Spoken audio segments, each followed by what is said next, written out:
Welcome to the Third Generation Wrestling Podcast with your hosts, Eric and Rob.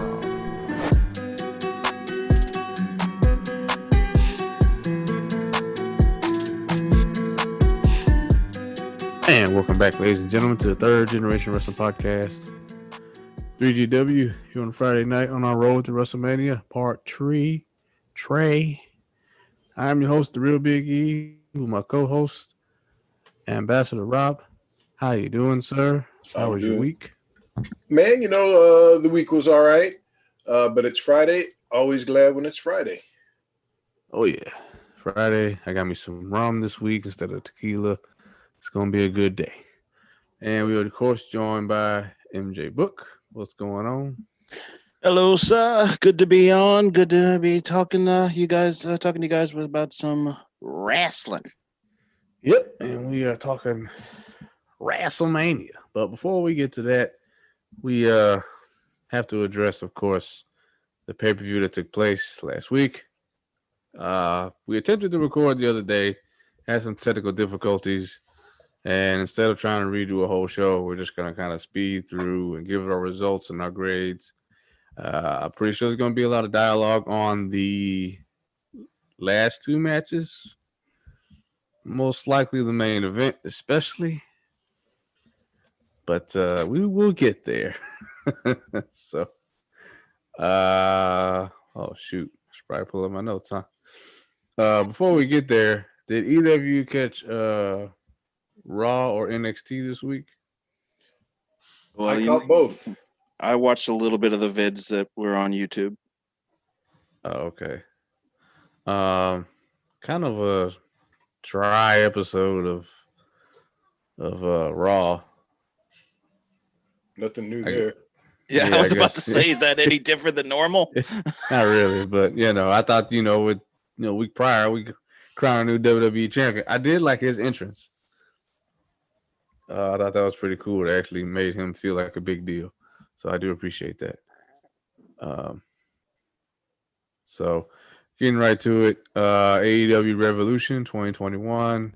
On the buy-in, there was the Britt Baker and Maki Ito versus Thunder Rosa and Rio. This was kind of a middle of the road C match for me. They need to work on, putting better matches on the buy-in, because the purpose of a buy-in is to get people to buy in. And if I didn't watch AEW on a regular basis, I would not have bought this show for $50. That's just not what would have happened. So, real quick, Rob. Yeah, I gave it a C as well, and I feel like I'm being a little bit generous with that. To me, Thunder Rosa was the most talented one in the ring. We've talked about the women's division in AEW. It's still a work in progress. I also gave it a C. It was middle of the road. Not a whole lot impressive. Thunder Rosa, just as Mr. Rob has said, definitely was the most impressive part of the whole match. But the women's division, we've said it time and time again. I've reamed them over the coals with this.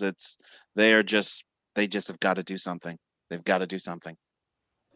Yep, I totally agree. And it didn't get any better with Dynamite this week. So, No, it didn't. After that, on the main card, we had the first match, which was for the AEW Tag Team Championships. The Young Bucks facing off against MJF and Chris Jericho with Wardlow. I just thought this was a really good match to start the show. Obviously, the Young Bucks do better when they have a faster-paced opponent to go against, say like Lucha Bros, even Jurassic Express. But in this case, I thought MJF, he looked better in the ring, and his psychology was better. Jericho slows down everything. Let's just face it. But he can still hit a couple moves, and his timing is there. But as far as how he looks in the ring, looks like he's moving in slow motion. But I still end up giving this an A-. I thought it was a great way to start the show. Book. The Young Bucks always can make anything better. And so this match was a B. They did everything right. They did everything good. MJF, this was one of his better wrestling performances. He did get annoying a couple of times, but wrestling-wise, this was his better performance. Jericho said it time and time again. he just stops everything. He's just not that mobile anymore. Things get worse. He can't move around. Very stationary. He can hit that line salt still pretty good, but this was a B. The Bucks did everything right, did everything good. This could have been higher, probably not for Jericho. I'm in agreement with Mike. I went B, and mostly because of the Young Bucks.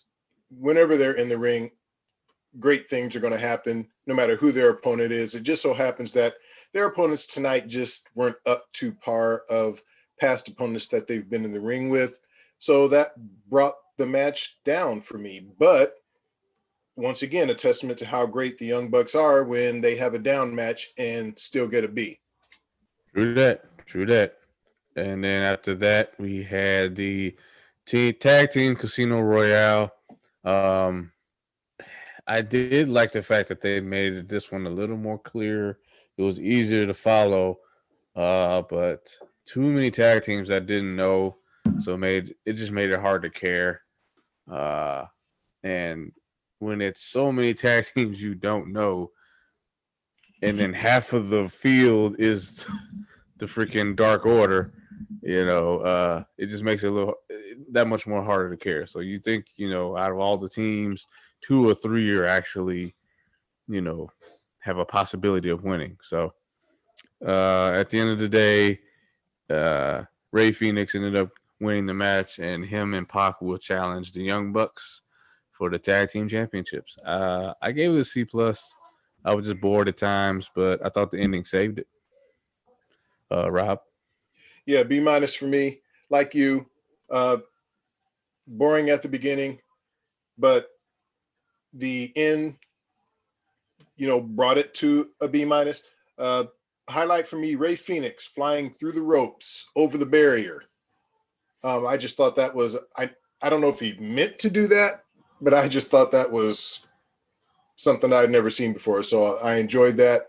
And looking forward to the match between Phoenix and Pac against the Young Bucks. I think that should be a great match. I gave this a C+, high middle of the road. There was definitely some good into this match. Some of the teams that were in the match, had that thrown together element. So some of the teams really couldn't totally care about, but glad that Phoenix and Pac won. Gotta love Pac, of course, that damn bastard. But I'm excited about seeing them in the match against the Bucks. That should be another classic. All 4 can go. I think all 4 will gel. So that'll be exciting. C+. Better. This was a better Royale than the previous ones in some respects. Okay. And after that, we had Karushita versus Rio Mizunami. This one was a little more difficult to get into, mainly because of the different wrestling styles. Rio Mizunami, I don't think any of us had previously heard of. And I'm thinking she was channeling strong style, but it didn't look like strong style. It was, I don't know, it was almost like she was a mime at some points. It just, I don't know what to make of her performance. It was really distracting, but I do think it was still okay. I was trying to really be nice. I am going to lower my grade though. Realistically, it's a C. Originally, I gave this a B- because I was trying to be nice, but and then there was like 2 or 3 botches that looked really, really bad. They were really obvious, so that hurt this match. I'm sorry.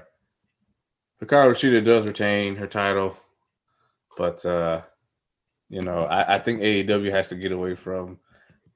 And I'm not trying to sound like this, but we have to have. I appreciate the representation, but at the same time, I can't connect with them because there's a language barrier. So, and apparently there's a wrestling style barrier too. So it's difficult. But C for me, Book. You're the AEW Women's Division critics. So, well, as you said, I definitely have been very critical of the women's division, and the women did not let me down. Say it all with me. This was a fucking F. This was just not entertaining. And the moment that I lost it with this match is when Sheeta's in the corner and she's getting patted in the chest.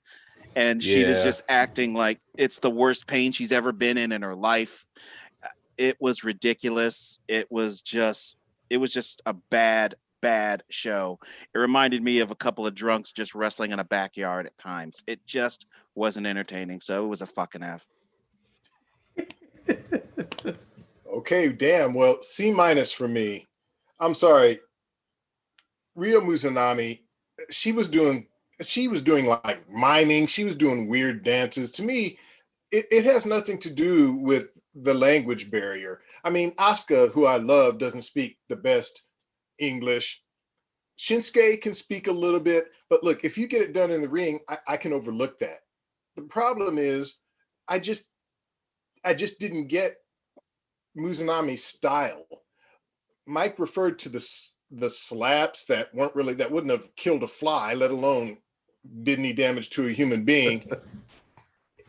And then between that and the miming and the dancing, it seemed like she wasn't taking the match seriously to me. So if she's not taking it seriously, I'm not going to take it seriously. Shida won, which was the right choice. She's the best thing the women's division has going right now. Yeah, man, C minus. AEW has to address this issue with the women's division. They just have to. I think they also need to address this issue with Miro and this booking because, look, I will say this. This next match, I thought Miro looked dominant, and it's the first time he has since he's been in AEW. But he's surrounded by idiots. So that just brings him down. Rob's boy, Chuck Taylor, and Orange Cassidy versus Miro and Kip Sabian. I mean, the brutality was there. I almost called him Rusev. Miro looked strong. But at the end of the day, this match was pointless. It didn't need to be on this card. It was not a pay-per-view worthy match. And all this did was make Miro look even stronger than he is. He was ripped to the bone. I would give him that. This is the best he's ever looked physically. And he did look strong and powerful. But at the end of the day, this didn't need to be on the pay-per-view. This is my F of the night. Well, the first of one. This is an F, though. Very seriously. They need to be here. And they need to do something with Rusev, get him away from the damn video games. Rob? Man, this was a D. You know, Miro, a.k.a. Rusev, I'm assuming he left WWE because he didn't think they were booking him properly, which I agreed with. You know, the whole Rusev Day thing, he had something really good going. WWE never did anything with that. Well, look, he goes to AEW, and they're not doing any better by him. So, you know, look, he just started there. Maybe they can turn it around for him, but this match didn't help. Chucky T, I miss Trent. You know, I miss the best friends. I miss the hugs. Without that, there just was nothing to this match. I like Orange Cassidy, but just it wasn't a good night for him either. Wasn't a good night for either of these guys. Bad match. D. I love Orange Cassidy. I like the best friends. So I agree with Rob on that one. I don't care. I love the hug and shit. But this match was definitely, once again, a fucking F. There was nothing entertaining about this. It was pointless. It was worthless. It didn't deserve to be on a pay-per-view. Didn't deserve to be on the buy-in. This needed to be in an empty arena match with no cameras. Just nobody needed to ever see this. It just served no purpose. Nobody came out of it looking good. And I feel bad for Orange Cassidy the most on this because he is a superstar talent. Miro maybe feel a little bit bad about, but this was just a fucking F. Worthless. Yep. But we were to get a little bit better and some entertainment as we got the face of Revolution ladder match. Winner faces Darby Allen for the TNT Championship. I thought this was a very hard-hitting match. The ladder spots were crazy. This is one of the few matches I recommend people go back and check out. And my prediction came true as Scorpio Sky won the match, and he became number one contender for Darby Allen.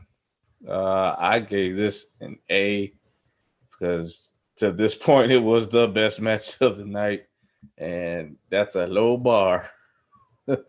Come on, AEW. We got to do better. But this was definitely a very entertaining match. I thought this was great. I thought everybody contributed well. Lance Archer surprised me in the match. I thought he was really aggressive. They made him look really good. Even your boys, y'all mans, Jake the Snake got in there with the short arm clothesline. So, yeah, I gave it an A. I enjoyed it. Book. Well, it was obviously good seeing Jake. Love Jake and that short arm clothesline. That used to be his finisher a long time ago. This is Rob's going to deal with what he feels about a certain aspect of this match, but I'm glad Scorpio Sky won. I gave it a C. It was sometimes a little hard to follow, and it was a little sloppy. And I'm sorry, I just don't like what they were grabbing. I will leave it alone. I will not say what I called it when I was watching it before. I just won't say it. But it looked like something else. That's all I'll say. This was a C, middle of the road. I gave this a B minus. The wrestling itself was solid. It was good enough, and the right guy won. Scorpio Sky. I like Scorpio Sky, and I'm glad he won. However, I just could not get past the fact that this was an obvious ripoff of the Money in the Bank ladder match. Okay. And instead of climbing the ladder to get a briefcase, they're getting something to me that looks like a gold life preserver. They call it the brass ring, but it just was this gold circle. It was just weak. And it was just an obvious ripoff of the, AEW, you're trying to establish your own thing, and they continually do things to reference WWE. And this match was just so obviously a ripoff. So I'm sorry. That lowered the grade for me, but I still gave it a B. But yeah, I'm sorry. Yeah, ripoff. All I'll say is, if you got me climbing a ladder and I'm taking all this punishment from the ladders, can you at least make the thing I'm going up to get more appealing? That's all I'm gonna say. We're not going no further than that. You don't need to go deep. After the show, Mike can tell you what he thought that the brass ring looked like, but it's probably better for after the show. Yeah. We'll come back to that later. I'm sure the doc thought the same thing when he would look at it. All right, Rob. Before we go there. So we were promised from Paul White that there was a huge AEW signing, a future Hall of Famer that he felt nobody could outwork. Now, all week long, because they announced this on Dynamite, everybody's been sending pictures of online anyway, on social media. You can see pictures of Batista, Brock, CM Punk, RVD, Kurt Angle. Am I missing anybody, Book? I know we were talking about this. What, the rumored people? Yeah. Well, the number one thing that everybody was saying was CM Punk. He was the overwhelming one that I kept seeing the most. Next, I was seeing a lot of Kurt Angle. That was so out of the blue. Heavy. I don't know why people thought that one, but it was mainly CM Punk. But anybody with a brain really knew who it was going to be. Batista shot it down quick. He was like, no. I said I was retired. I meant I was retired. Mm-hmm. He even said they need to come up with a different word for wrestlers. Yeah, I saw that. I saw that. That was funny. It doesn't mean anything anymore. No, it don't. He's right, though. He's right. Well, it ended up being somebody that I didn't see coming, honestly, because based off what happened at the Royal Rumble, I thought we would get a match with him and Reigns, or him and Jey Uso, some kind of way. But Christian Cage is now officially a member of All Elite Wrestling.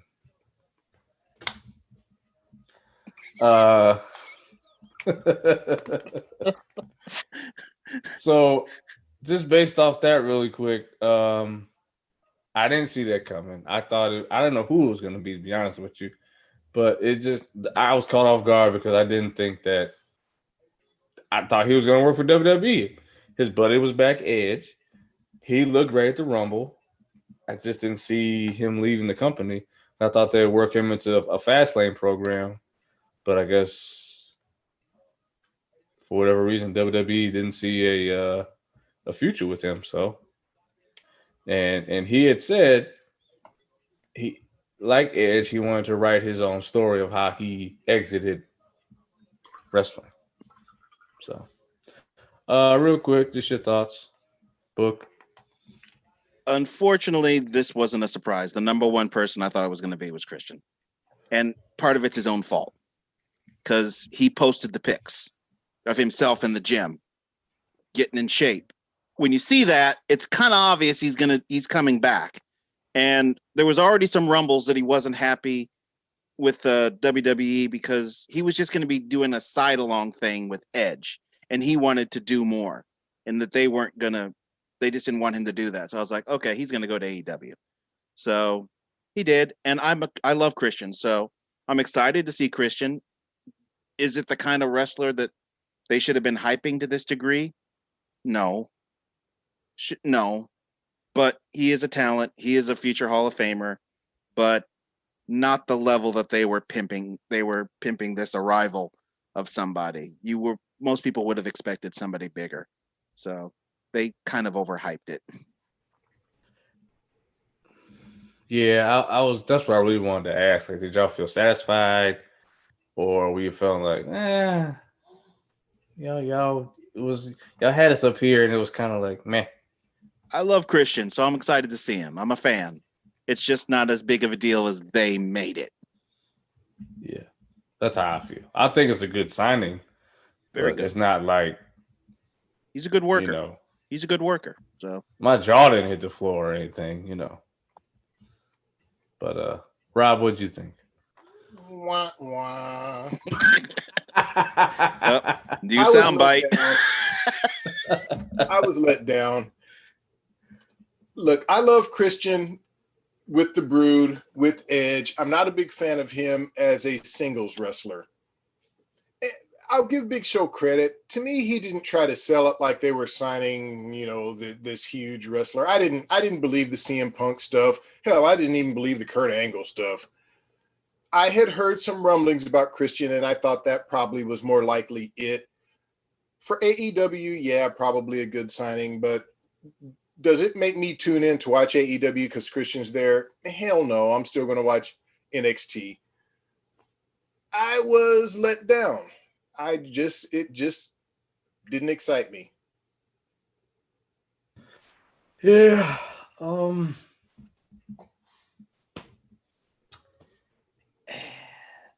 Like I said, I think it's good. It's just not great.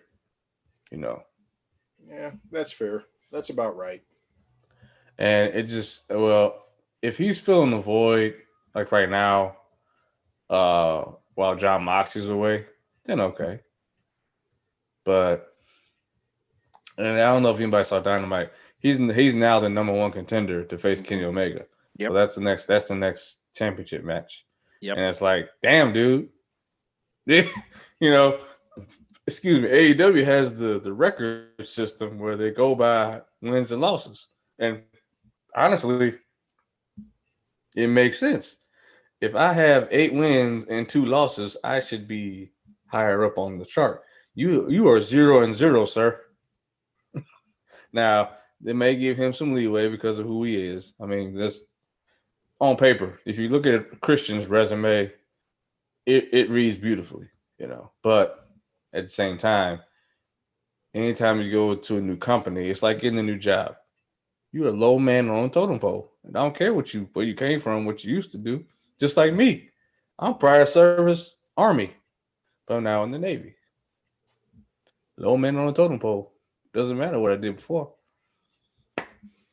But I think it all depends on who the wrestler is. Yeah, I mean, if you bring in CM Punk or Brock Lesnar, you can sell Kenny Omega against one of them, but against Christian, hell no. I think what you're saying, Eric, there's definite weight to it. The problem is that's an argument that definitely held more weight back in the day when you had all these other different smaller promotions. That kind of an argument is strong.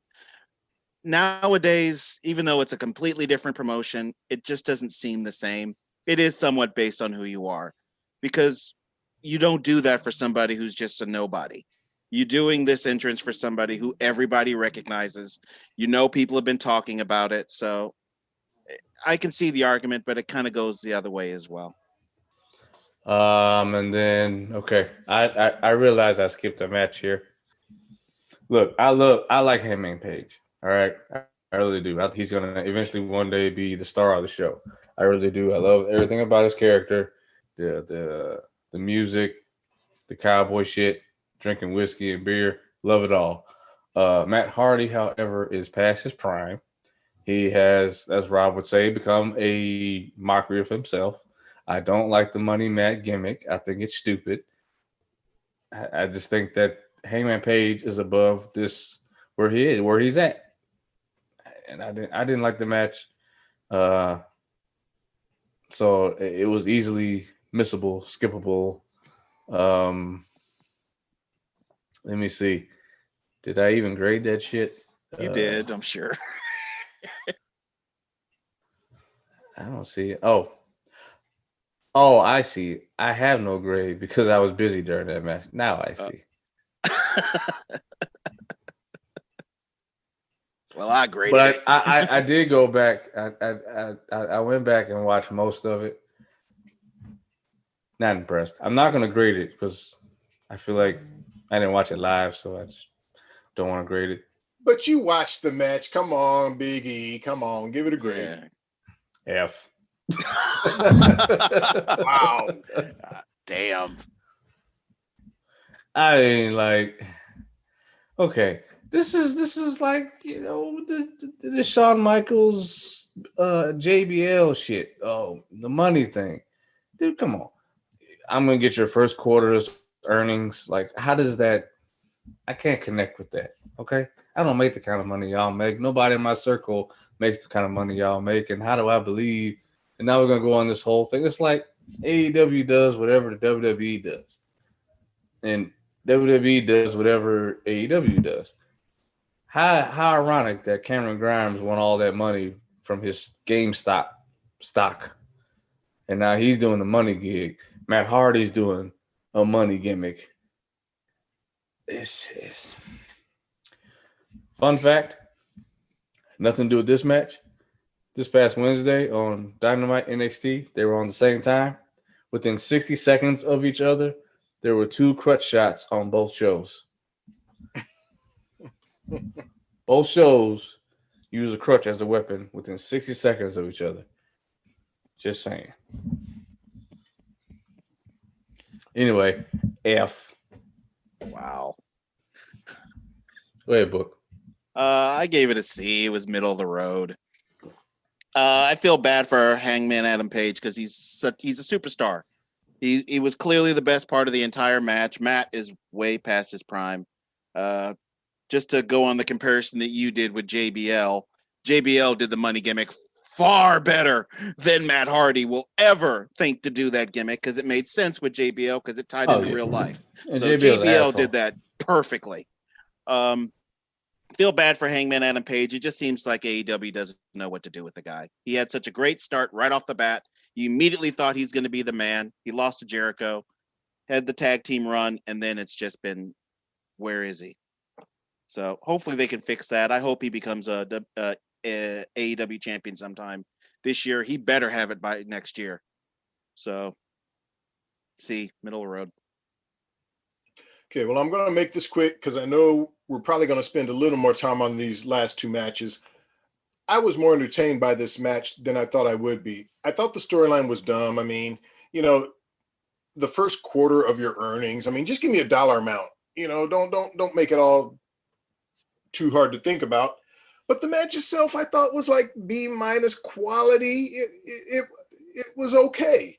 And compared to what we had seen previously, it wasn't out of line with being one of the better matches. So yeah, B- for me.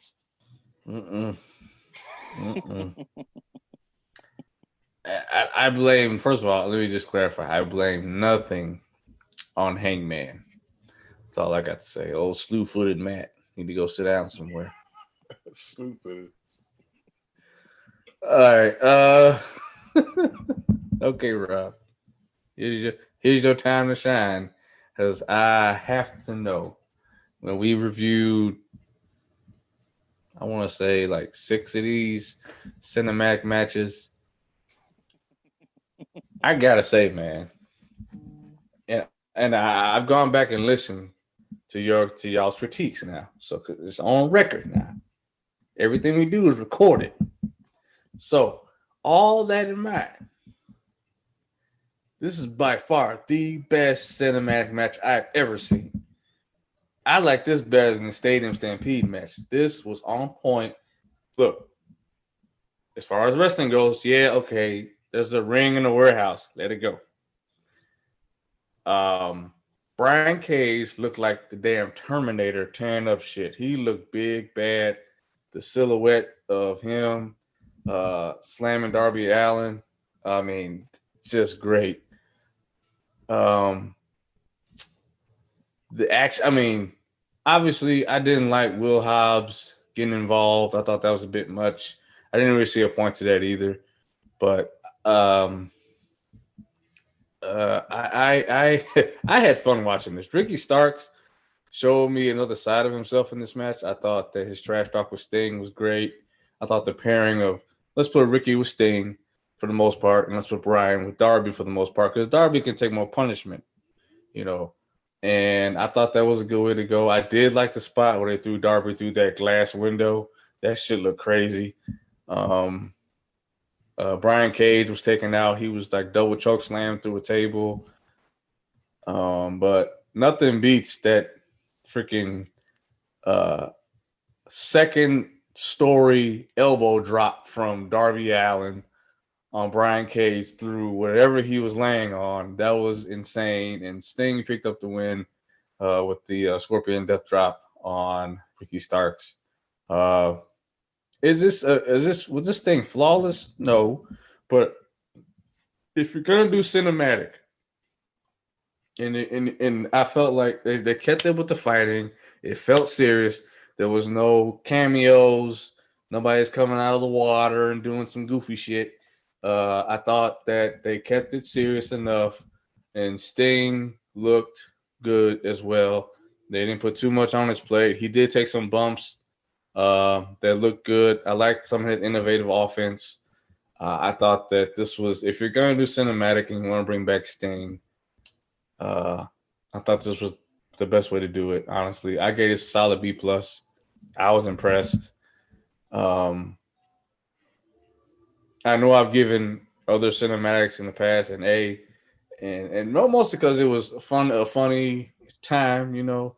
But I really thought that if you're really gonna do this and take it serious, this was the way to do it. I enjoyed it. I thought Darby still was able to do his stunts, and Sting looked good. Right team won. B+. Bring it on, Ambassador. Okay. Well, look, I don't have to tell our listeners how much I hate these matches. I just don't like it. I'm a traditionalist. I hate it. And I've been hard on these matches, and I think justifiably so. The problem is now is we've had a few of them. I don't know how many we've had, 5, 6. So now I feel like what I have to do is, okay, I have to start grading these on a curve, because the first one that I saw, Taker versus AJ, I gave an F. And there have been more since then that were worse than that. And I wish I could have come up with the grade lower than F, but there is no grade lower than F. That's it. This one wasn't as bad as those, so I can't go F if I'm being fair. So I have to grade these on a curve. I have to look at this and say, okay, compared to the other cinematic matches that I've seen, how does this compare to those? Well, I hate to say it because it's not going to be as much fun or entertaining, but this is the best of the cinematic matches. So I can't go F. As much as I hate this type of match, it's just not fair to go F on it. I'm going to go C because that's kind of like middle. I thought, especially in Sting's case, it was good for him. you mentioned Byron Cage looking like the Terminator. I thought the way they did this, at least it was entertaining to watch. I still don't like it. I'm hoping that when we get past the virus, and look, please, I encourage people to get your vaccination, not only so that we can just get rid of the virus, so that we can get rid of these matches, hopefully. But I got to be straight up. This is, to me, the best of the cinematic matches I've seen.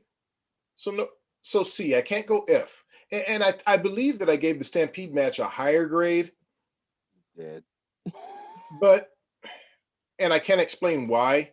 I'm still only giving this a C because, like I said, I hate these type of matches.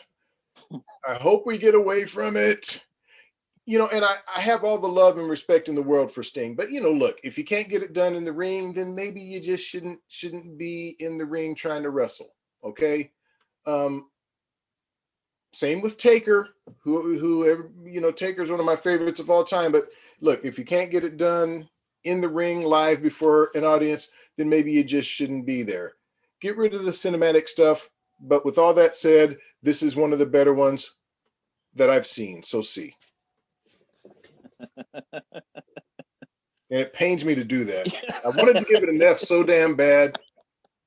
Well, why? Well, you're not supposed to go into the match wanting to. I mean, this was like, the Buconics or somebody. Then yeah, okay, I can see that. Of course.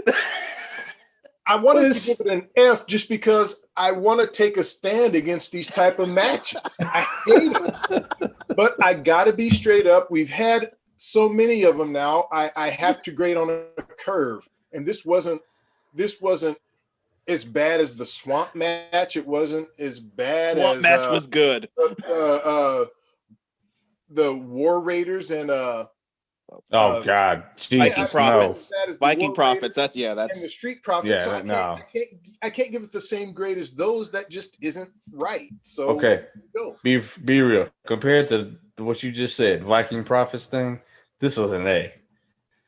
Well, If you want to put them side by side, so it's a C. a C. that's Okay, that's that's my grade. okay, all right. You know what? Hey, in my book, an you improvement. give a cinematic match a C. It's a begrudging So, one, hey, Yeah, I'm not happy about it. we're working our way up here. though. Oh man. Okay. All right. I don't have quite the stance on the cinematic matches that Mr. Rob has. I understand there's just a necessary evil of the times. So I actually gave this an A-. For me, this was the best match of the night. If I've said it before, if you have to do a cinematic match, this is how you do it. I put this in line with that Stampede, that's the empty stadium match. It's right there with that. I actually love the Swamp match. I loved it. I think I gave that an A. I would put this for old school wrestling fans. Back in the day, there was the Hollywood Backlot Brawl with Piper and Goldust. It's right in these ilks of great cinematic type matches. I enjoyed it. Sting did a good job. I was worried about how he would look in the match. With what he could do, he looked fine. I didn't have a problem with him.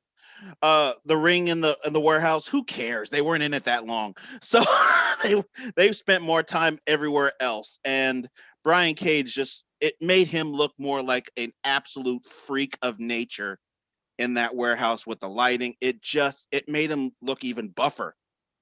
Darby Allen is just a superstar talent. He's right there in that ilk of people like a Jeff Hardy. It scares me what he's going to do next, but can't turn away from it. This was a very entertaining match. They did this match right. They did this match good. Best match of the night. This is, again, if there's a battle plan of how to do a cinematic match, this is one of those matches you need to watch. This might be the best cinematic match ever. It was just damn good. Very impressed with them. And had it not been for this match, this pay-per-view really would have been just shit. So A-. The only thing that brought it down was Hobbs. I knew they were going to show up. It was obvious they were going to show up, but They didn't need to. That brought it down from an A. Will Hobbs got a body like Stevie Ray. Yeah. Yeah. Yeah. And Stevie, he's like a mix of Stevie Ray and Ahmed Johnson. Plus, he's got a porn star name. His name sounds like a porn star. I just can't stand it.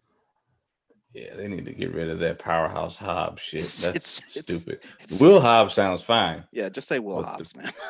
Or just say Hobbs. Just say Hobbs, Hobbs. yeah. Yeah, you don't need to say go Powerhouse. The Vince McMahon route, one name, Hobbs. It's better than Powerhouse Hobbs. So it sounds like a porn star name or some friggin' bum you would see back in the 80s who gets beat all the time. A jobber. All right. Here we go. The one we all been waiting for. Now, I think we had talked about this before, about the barbed wire, exploding barbed wire death match. I have notes on this thing. Y'all know where I go when I start a sentence like that. When David Arquette has a better death match than you, that says a whole lot. Can't believe you went there. David Arquette. His death match was better than this shit. Okay. Look. The exploding when they would throw each other into the ropes was good. The barbed wire spots were there. I can't take that away from them. But when you tell me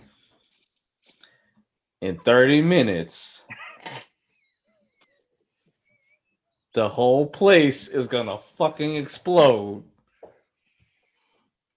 and we get Gilbert's entrance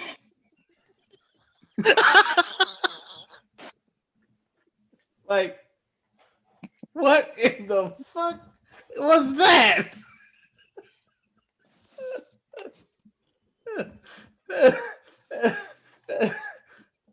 Batista's entrance had more firepower than that shit. What the fuck? And then you had Eddie Kingston coming out there, and he's just dead. He's laying on Jon Moxley as if, I don't know. He's like, I get he came to make the save and you know, save his best friend or what have you. But from what? Some 4th of July sparklers? Because that's what the fuck that was. Y'all bashed that. What was the match last time? The Hardy compound match. Y'all was mad as hell. Y'all was mad as hell that they were shooting Roman candles at each other. That had more spark than this shit. Oh my God. I'm sorry. Look, listen, this is fucking terrible. This was ugly as hell. You had the nerve to put a clock on the Titantron and count down to some bullshit. I'll wait for Gilbert to walk out. Somebody go. I'm done. Okay, I'm trying to compose myself. Okay, first of all, we've all been watching wrestling for years. All right. I've been watching wrestling for over 40 years. I've never seen an exploding barbed wire death match. Never heard of it, never seen it. So I'm like, wow, man, that sounds like something pretty dangerous. So watching the pay-per-view, getting ready for this match. You had texted me, Mr. Eric, that, oh man, I'm cringing just thinking about it. And I'm like, thinking to myself, yeah, man, me too. You know, what are we going to see here? Well, we were cringing because remember what they did before with the blackout match? They almost kill each other. Yeah. So you've said we haven't seen a match like this in 25 years. You build this thing up. And then you tell us that 30 minutes after the match starts, huge explosion. The ring will implode. So I'm like, wow. So I'm watching the match. Now, first of all, I'm not that blown away by the match. I mean, there were some good spots. There was some explosions, and there was some barbed wire spots. First of all, I have to say, I don't, and I've said this before, I don't really like these kind of matches. The hardcore things, I don't need a guy to do that. It gets to a point sometimes where I worry about a guy's safety. I don't need all that. But look, you've hyped me up. I'm ready to see some bloodshed. I'm ready to see some serious violence because that's what you've told me I'm going to see. I'm ready to see a ring implode because you told me I was going to see that. I didn't see none of that shit. I didn't see none of it. This was some bullshit of the highest order. Okay. So Omega wins, and then they start the countdown. And I'm thinking, okay, wow, what's going to happen here? They've handcuffed Moxley. He can't move. He's handcuffed. So Eddie Kingston comes out to cover him up, which makes me think, well, whatever's going to happen must be pretty bad because Kingston is covering up Moxley to protect him from whatever is going to happen. We see some sparks, we see some smoke, and I'm like, oh shit. And that's it. It got to a point where I'm sitting in, me and Mike are watching this together, and I'm like, okay, that can't be it. I said, are they just giving us, is all of this just like lulling us into a sense of comfort and then the big boom is going to come when we're not expecting it? No. Dud. Complete dud. Now, I'm not going to go F because of what Omega and Moxley went through in the match. I mean, there were some hard spots on the barbed wire. I'm not going to give it an F. I'm going to give it a fucking D- though, because don't hype me up. First of all, like I said, I don't like these matches, but if you're going to hype me up, if you're building the match to have certain things happen, then I have certain expectations. Even if I don't like the match, you're telling me this is what I'm going to see. This is what's going to happen. You're building up my expectations. Deliver on what you promised. They didn't do any of that. A complete letdown. The only reason I don't give it an F is because of the respect I have for Omega and Moxley. Otherwise, this would get a complete fucking F, but I'll go D-, and I'm being generous doing that. Book, you're up. Oh boy. This match left me confused, befuddled. I didn't know what to grade it. After it was over, I didn't know what to grade it. I thought I did when Rob, because we were watching this together when he left, I thought I had it graded, and I still didn't really know. Went into the next day, and I still didn't know really what to grade this. This was such... But in the end, let me get this part out of the way. I'm glad that the reigning defending champion, Kenny Omega, won. The best in the world. Get that out the way. Had the match just ended there after the bell, it was a B. But it didn't. First, you had the Good Brothers come in and start pounding, and they dragged that out way too long. So I'm just waiting. They finally handcuff him. They leave. I'm like, oh, this is exciting. This is exciting. This thing's going to blow up. Then Eddie comes in, dives over him. Oh, my God. Somebody's going to die. And Bret Hart sparklers go off. Gilbert sparklers go off. I'm like, okay.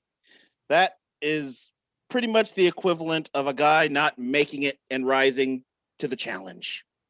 If you get the joke. This, I want to go lower than an F. Because what's the main word in the match?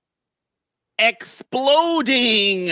You put it in the title. You have shirts that say exploding. The only thing that exploded was the reaction.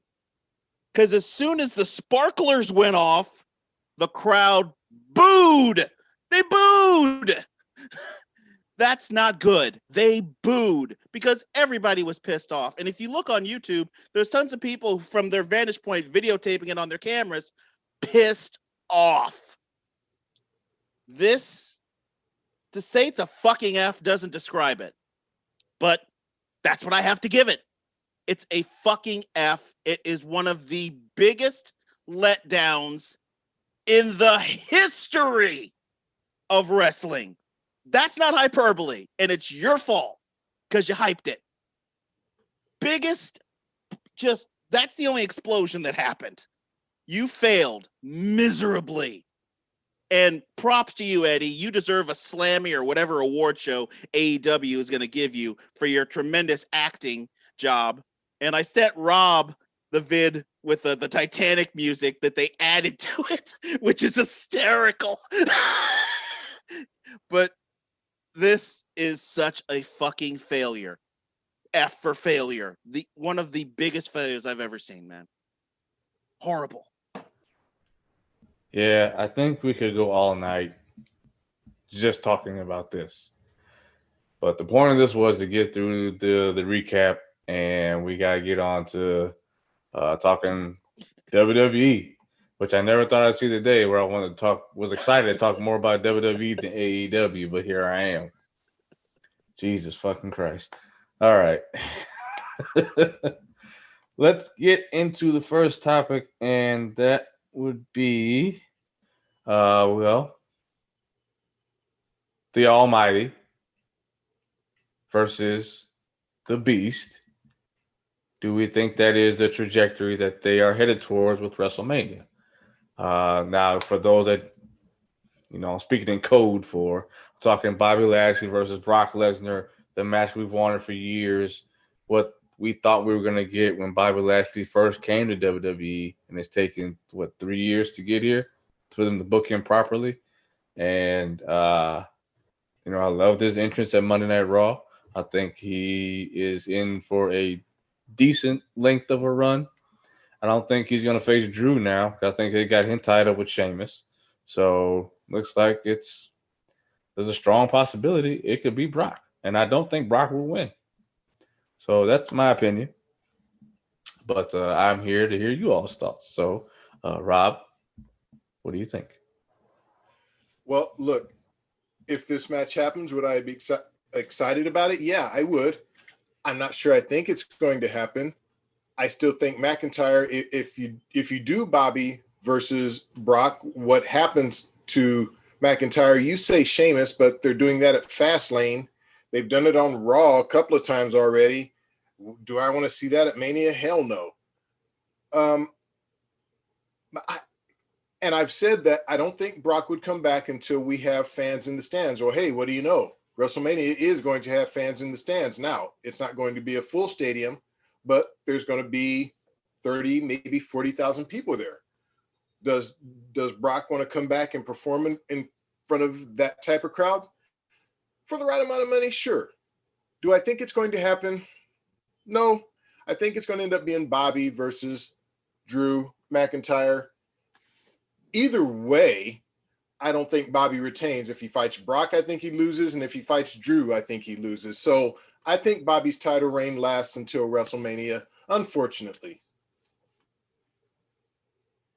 Bobby's reign is a handoff. He's a handoff. He's not going to keep. I just don't see any possibility he's going to keep it after Mania. And as far as seeing him versus Brock, hell no, I don't want to see that. I don't want Brock involved in title runs. I just don't. I'm done with part-timers having the belt. I don't like it. I like the champion being around. For me, the product is just, even though the product you can say is bad on some respects, I just think it's better when the champ is around. I hate it when a part-timer is holding it, and I know Brock moves the meter. I get it.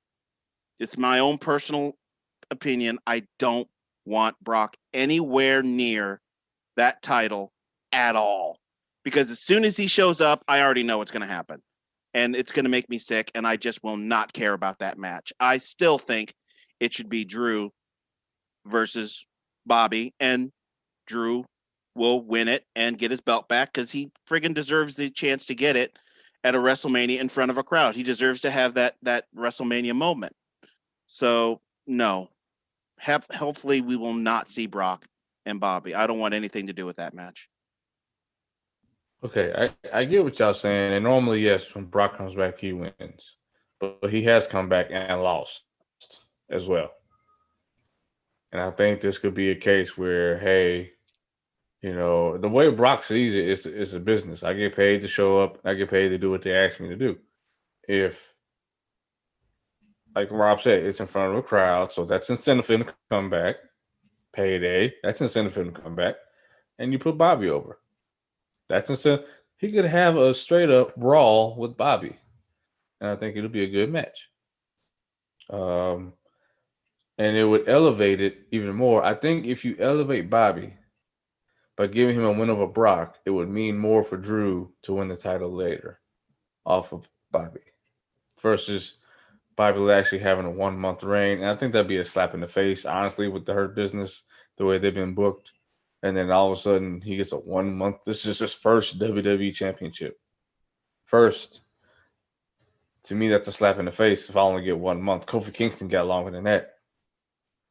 So that's just how I see it. Just we'll have to wait and see. I don't think they're going to book him in his WrestleMania match until after Fastlane. I don't think they know what the hell they're doing yet either, to be honest. Normally they had WrestleMania booked in September, October. It's booked already. And they just know how they just figure out how they want to get there. But the card is set. So at least we know the main event at that point. At the least we know the main event. We don't even know a card. We just know Bianca and Sasha. And we know and we're Edge gonna and Roman Wayne versus Braun, and it's the stupidest buildup I've ever seen. Yeah, people aren't too happy with that online. They're shitting all over it. It was different when it was Shane and AJ Styles, because it was like, okay, AJ could carry him to a good match. But Braun, man, Braun gets carried through matches. He does not carry. But okay. We were talking about this, Rob, the other day, you and I, about Hall of Fame, if they were going to do it this year. Looks like they are, but they're not doing the entrance from last year. They're doing a whole new class. And the very first person to come in, now this is a woman that is worthy of Hall of Fame status. Finally, Molly Holly, congratulations on being the very first announced Hall of Fame entrant this year. When you put her up against a name like Tori Wilson, I don't hate Tori Wilson. I'm just saying, when you look at their careers, it doesn't even compare. And you have to look at the fact that Molly was the one that put her foot down and said, I'm not doing bra and panty matches. I'm wearing pants. I'm not going to be. I want to wrestle. I don't want to be, meat for the guys to look at. I want to go out there and put on a show. So for that alone, she's worthy of Hall of Fame. And she was one of the better female wrestlers, and she still can go. So definitely worthy. Molly Holly. She looks better now, and she's in better shape now than she was back then. But that seems to be the thing nowadays. But yes, very happy for her. Book. I agree. Molly definitely deserves. She's one of those early style. She was a women's wrestler in an era where there wasn't a whole lot of women's wrestling in WWE, WWF, whatever you want to call it at the time. She was surrounded by a bunch of models and divas. Now, some of those women could go, but not a lot of them. You had Ivory around. She can obviously go. She looks good, but she can go. Lita looks good, but can go. Trish looked good, was horrible at the beginning. She did improve at least. You have Mickey James looks good, can go. So it wasn't a total just ugly fest. But Molly was really ahead of the times when there wasn't a whole lot of that going on. So she definitely deserves it. Big time props to her. Did they change the Hall of Fame? I had heard they were going to be combining both classes into one. That's what I had heard. I haven't. I heard they were doing last heard. year's and this year combined. Oh, okay. That's what I heard. I didn't know what they were doing. Yeah, that's what I'd heard, that they were going to But, combine it. So which makes the Hall of Fame last a little longer. But I heard they were going to do both this year. I don't know how wise that is. I mean, after sitting through one, me and Rob sat through. I mean, look, unless they're gonna, I mean, Rob has said this for years. Unless you're gonna tell people, look, you got this much time, and we're gonna curtain jerk your ass if you go over. Mr. T. Just watch Mr. T. No, nobody went longer than Rick. I've never seen Mr. T's acceptance speech to the Hall of Fame. It isn't worth it. I watched the abbreviated version. Don't watch the full speech. He referenced wrestling. He talked the whole speech about his mama. Just watch the mama speech. Mama, obviously, we all do, but yeah, that was a. But anyway, Kane had to give him the jerk. Well, I'll just quickly speak on Molly Holly because I know maybe we're running a little long on this podcast. Obviously, she's deserving. She wrestled in the Diva era, and she could actually wrestle. Okay.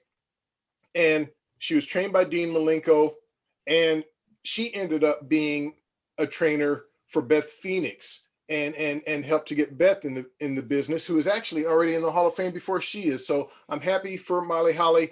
March, I don't know how many people know, but it's Women's History Month. So I like it that she is the first Hall of Famer announced. A lot of people might wonder why Molly Holly. You know, usually you hear a big name who's the headliner. Well, that's why. It's because March 8th was International Women's Day. March is Women's History Month. I think it's appropriate, and I'm happy for Molly Holly. She deserves it. Yep. And this is kind of a faster topic. So on NXT this past week, now we knew that we had the WWE Women's Championships, and that was fine. You know, and they always said they're going to be defended on all three brands. Now, out of the blue, we have WWE NXT Women's Tag Team Champions. They crown the heels champions for winning the tournament, and then they turn around and lose to the babyfaces. A lot of this doesn't make any damn sense. Okay? Clearly, they had these belts already made. All right? And it was just a matter of time. Why didn't you have the fucking tournament to be the women's NXT champions to begin with? That's firstly. Second, okay, if you're just going to bring and you're going to have NXT Women's Tag Team Championships, fine. Why not make the match and say, hey, you two were the final two tag teams. You four are going to battle out to be the first ever NXT Women's Tag Team Champions. If it was about building a story for Io Shirai and Raquel Gonzalez, it's a messy road to get there, and I don't know. It's a lot of pieces involved just to get to that match, which I think will be on to take over that week of WrestleMania. That will be the women's championship match, but this is there's a cleaner way of doing this. I guess that's the way I want to say it. And you know, I mean, I guess I should be happy that they have a championship for the women, but I'm feeling bloated now. Because think about this. You got WWE Women's Tag Team Championships, SmackDown, Raw, UK, and then Men's NXT Tag Team Championships. it doesn't mean anything. And how many women tag teams are there really in NXT? Is there really even a division for this? So I'm not trying to hate, but it just doesn't really make sense either. Book, I know you don't watch NXT, so it's kind of hard for you to weigh in on this. So I'm gonna just defer to Rob on this and what That's he fine. thinks. Just go ahead, man. Well, look, I've said this many times, whether you're talking WWE or let's just say WWE, which includes NXT, in that umbrella, too many titles, too many belts. And when you oversaturate the market, you take the value away from the product. And I've said that many times, and I like NXT, and I like Ember Moon and Shotzi Blackheart. Love both of those two who ended up winning the NXT women's tag team titles from Dakota Kai and Raquel Gonzalez. I'm not sure how I feel about it because, like you said, I'm just not sure there are enough teams in the division to really make it competitive or interesting. But it goes to the point where apparently WWE thinks that if you have a title for someone, it makes them relevant. I disagree. I think there are too many titles. I think by having too many titles, you take the value away from it and you do a disservice really to all of these wrestlers that you would normally be elevating by putting a title on them. You're not elevating them because the title doesn't mean anything. So I feel bad for Ember and Shotzi, even though I'm happy for them. At the same time, I feel bad because I don't know what it really means for them. Yeah. I mean, obviously they'll get a Mania match, but I just thought that it meant more when there was only two belts for the women, and it made Nia Jax and Shayna Baszler, regardless of what we think of them as individuals, but it put them on a pedestal. These are the top two women as far as the tag team division goes, and now it's like, well, now there's two more. It's the same thing with Raw and SmackDown. I forgot SmackDown even had tag team champions because they've been gone so long. Who are the champions on SmackDown? I can't even remember now. Bobby Roode and Dolph. Oh, yeah, now I remember. Yep. Wow. Yeah. All right. So, and the last topic is just a preview of Fastlane. So let me pull it up here really quick, and then we will get on out of her.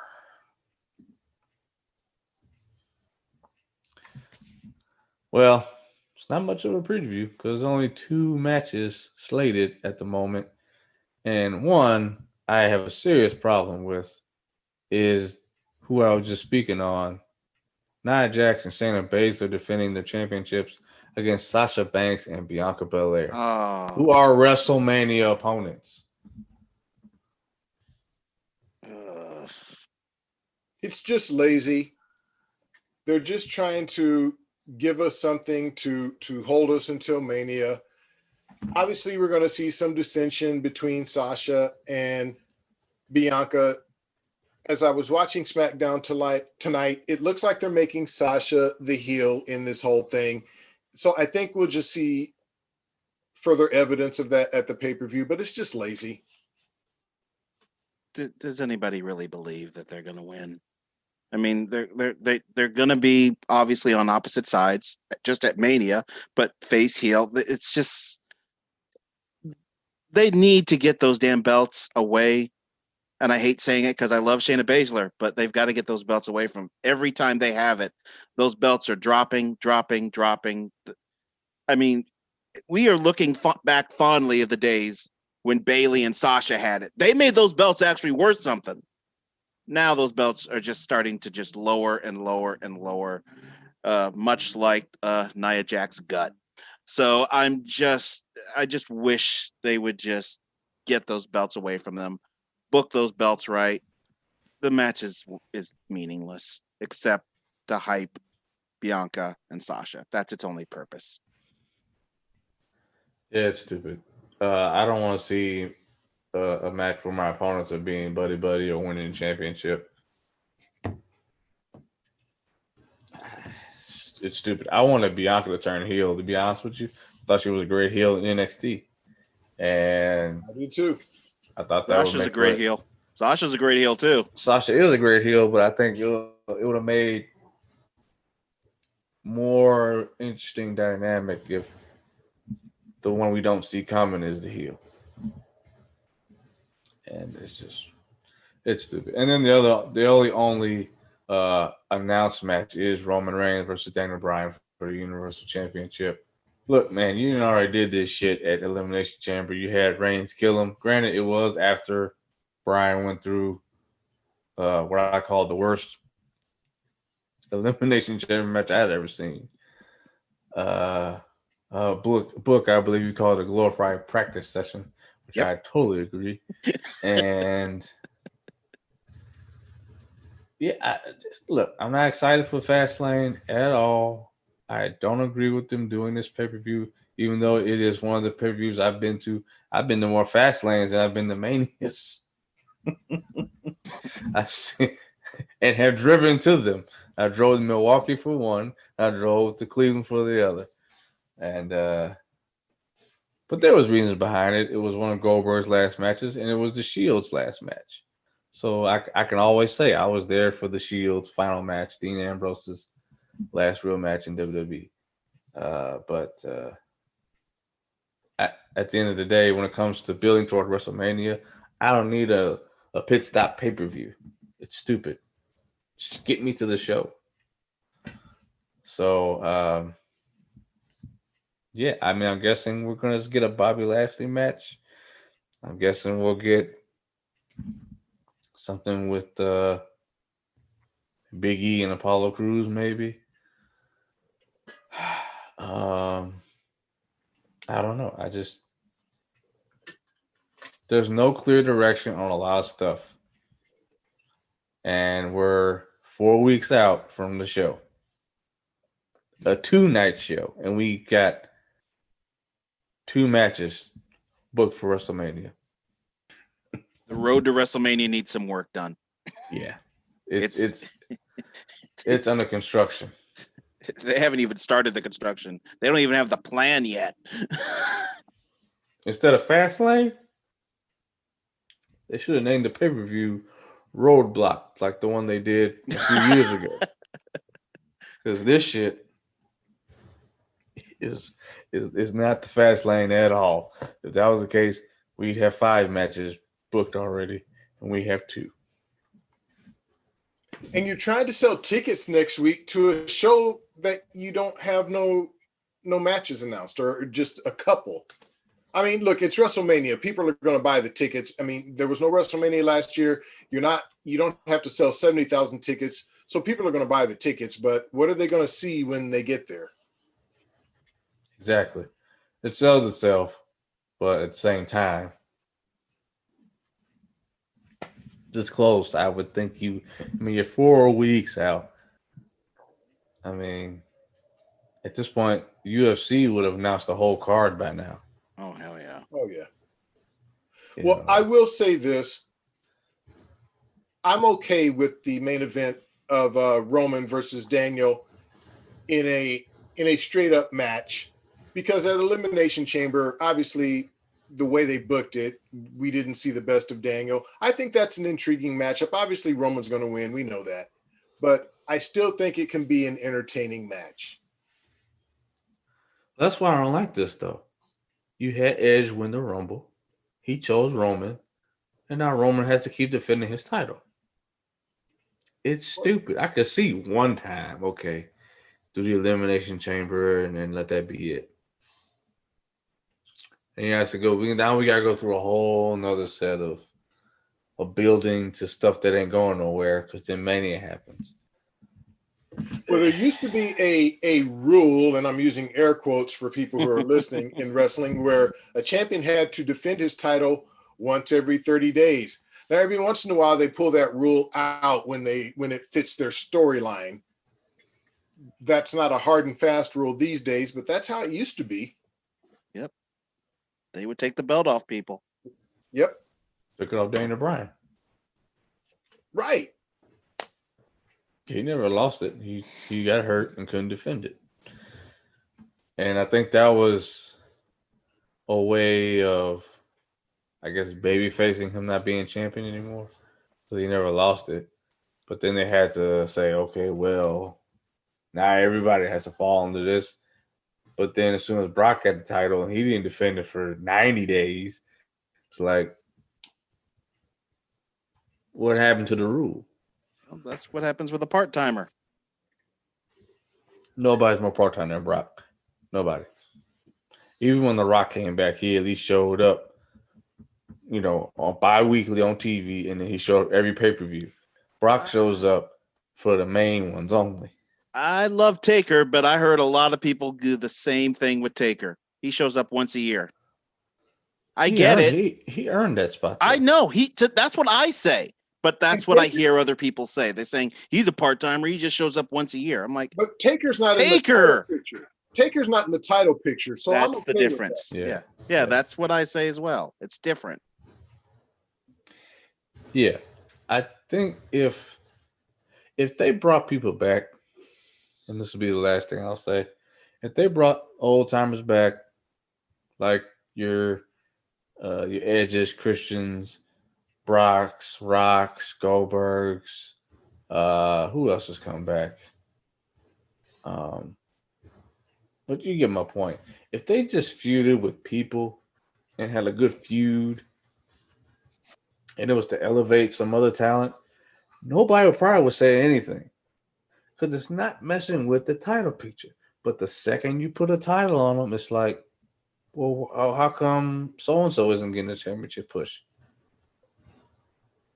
Like when Batista's another example. When he came back in the Rumble, Batista. I don't think it's that people don't like Batista. And when he came back to face Triple H, he was well received. It's when you're going for the championship. That's when people have a problem. Well, I think for Batista, obviously coming back during the Yes movement. Yeah, that's what did it. Daniel was so over at that time. People didn't, as much as they liked Batista, Daniel was so over. It was just bad timing. We saw Rey Mysterio get booed because of Daniel Bryan. Yeah. I mean, that's just there was no escaping Daniel Bryan at that point. And Batista's on record saying, like, okay, if you boo me, fine. Y'all were booing Rey Mysterio? Like, are you serious? Like, Rey's the nicest guy in the world. Y'all were booing Rey. They booed the hell out of him. Yeah. And cheered him when he got eliminated. So, well, excuse me. Like I said, it's going to be interesting. We're getting closer. Oh, boy. Hopefully all goes well, and we will have our very first panel all in the same room doing a podcast. I already got the table. I got the chairs. I'm going to be ordering a USB port to fit 5 USB mics so everybody can just be hooked up and, no Zoom, no nothing. We can just go right off the cuff. Let's just go. So, yeah, hopefully all goes well, and hopefully it's a good show. I can't get I shouldn't even say it can't get worse than Revolution, but you never know. Well, booze will help make anything look good. We'll have a lot of booze. and WWE, I started drinking Sunday night. It didn't help. WWE missed the boat. They had a chance to take a shot at AEW, a subtle one. You could have had Gilbert just come out randomly on Raw. I mean, I can't get over the fact that was the end of that match. That was terrible. Me and Mike were sitting there just waiting, like, okay, maybe the first little sparks were just, like I said, just a diversion, trying to make us think, okay, let us get comfortable. and then the big explosion would happen. But no, that was it. Now, what I read later is that when they rehearsed it, everything went fine. But oddly enough, when they went live, it was a dud. Yeah, there was supposed to be. It was rigged for more stuff to go off. Hence why Eddie Kingston did what he did. It didn't go off. And then after the show, Moxley got on the mic. Yeah, that's funny what he says. To the crowd, and he was like, Kenny Omega may be a tough son of a bitch, but he can't make an exploding ring worth of shit. Yeah. It was Kenny's match. It was Kenny's match. He was the producer on the match. He designed it all, and that's what we got. Okay, well. So, well, I hope you all enjoyed our review of Revolution and our preview once again of getting closer to WrestleMania, and it's gonna be interesting. Fastlane to be here for Fastlane's next week. So, oh God, it is next week. Yep. And there's two matches. What, 2 matches official? 2 matches. we got 2 matches, baby. Roman and Daniel Bryan, and you got the women's tag team matches. That's it. I think we're going to see McIntyre and Sheamus in like a last man standing or something. Yeah, we're going to get them doing something. But, I mean, they just don't book the way they used to, and I think we're just going to have to get used to that. So, thank you all for joining us. Check us out on social media, Third Generation Wrestling Podcast, Facebook, Instagram, Twitter. You can listen to our show. Well, like I said, I take one of these things off the list. You can listen to our show on Podbean, maybe Spotify. Who knows? They're having some issues. YouTube, Apple Podcasts, and Google Podcasts. You can also check out our shows on YouTube if you're a YouTube person. Also, make sure you check out MJ Books Podcast, the Countdown Podcast 2020, celebrating the 1-year anniversary. Myself and Rob were on that show. Very entertaining show. Well done. Good job editing that show, sir. Thanks. And that's pretty much it. And next week is Fastlane. That's the next show. And I guess we'll see who all's going to be there for that one. Until then, everybody out there, take care. Wash your hands. Take all the preventative measures so you don't get COVID. And we appreciate you all for listening. Rob? Well, you just said it. Always want to thank the listeners. We appreciate y'all. Let's hear from you. Yes, sir. Yes, sir. I'm sure the doc will be on next time. Myself and Doc are working on a project together. I think we mentioned this before, but when we get closer to finalizing that, we'll put that out there as well. So, all right, y'all. We'll speak to y'all again next week. Take care.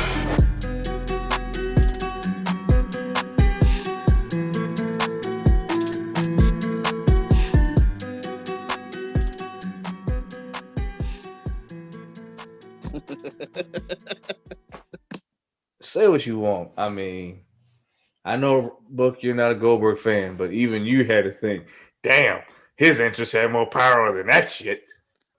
That's what I told Rob. Rob was right there next to me. I said Bret Hart. I said Goldberg. I was thinking of because it was sparklers. But the first thing that came to my mind was Batista. Because Batista literally was standing there, and it was like a machine gun. Well, he had explosions. Exactly. He actually had explosions. Yes, that's what we were expecting. Yeah. Explosions. We didn't get them. We had the Bret Hart sparklers. Because my thing, I knew that when Kingston came out and was covering Moxley, I'm like, well, whatever is going to happen must be something serious. Because obviously he's trying to protect Moxley from the debris that's going to go flying everywhere. So I'm sitting there and I'm seeing these sparklers and I'm seeing some smoke. And I'm like, uh-oh. And I'm waiting and I'm waiting and nothing happens. Man, they booed the shit out of that. Oh yeah, they Like, booed man, like crazy. It they're was lucky they instant. didn't have a full arena that night. Oh God, that place They would are have been. so fortunate that arena was not full. Oh, there would have been some swearing, bullshit chants would have There been would have going. been stuff thrown into the ring. It would have been ugly.